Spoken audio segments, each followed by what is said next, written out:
3 months into my pregnancy, my husband suddenly asked for a divorce. I rushed to find him, only to overhear him chatting with a friend, claiming he had been reborn, that he'd come back in this life specifically to make things right with his childhood sweetheart, Delia Pruitt. His friend was stunned. "Are you out of your mind? Your wife is 3 months pregnant? Aren't you afraid she'll get so angry she'll terminate the pregnancy?" James Stevens laughed it off, utterly unconcerned. "Why would I worry? Linda Hayward went through 10 rounds of IVF to finally get pregnant. There's no way she'd just throw that away. Besides," he continued, "if she divorces me, she can go back to her parents. But Delia has no family. After divorcing that deadbeat, she's been raising her kid all alone. Do you know how hard that is? I've got it all figured out. Once Delia's child turns 10, I'll go back to Linda. It's only 5 years, no big deal." I stood frozen outside the door, numb to my core. My fingers moved on their own, dialing a number. "Hello. I'd like to schedule an abortion as soon as possible." Later, James deliberately arranged for us to finalize our divorce on the same day he and Delia would register their marriage. But this time, things were different. That day, the man who had always been so aloof, so coldly composed, looked like he'd lost his mind. His eyes locked onto my flat stomach, his voice cracking with something close to hysteria. "Where's my child? Where's our child? You promised me you wanted to have a baby with me. Linda, are you sure you want to go through with this?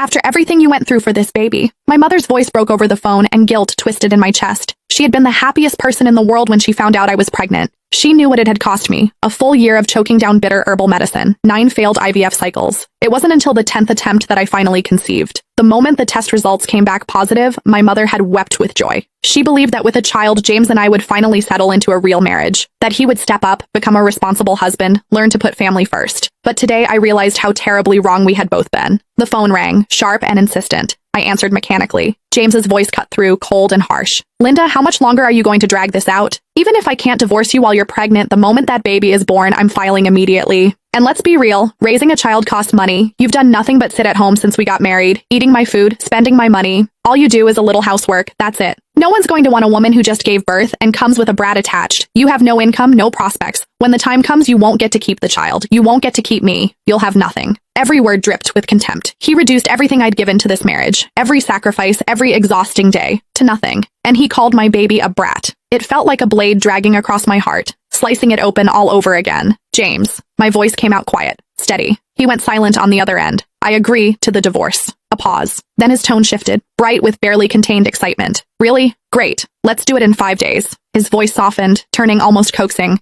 "Linda, don't worry. I just want to take care of Delia and her child. I won't cross any lines. Focus on your health. Have the baby safely. I'll come visit you and the child once a month. I've already bought so many clothes for the baby. I even picked out a name." He sounded almost giddy, but my mind was already drifting, detaching from his words. In that moment, I knew I had truly let him go. A soft chime broke through the haze, a text notification. My gaze dropped.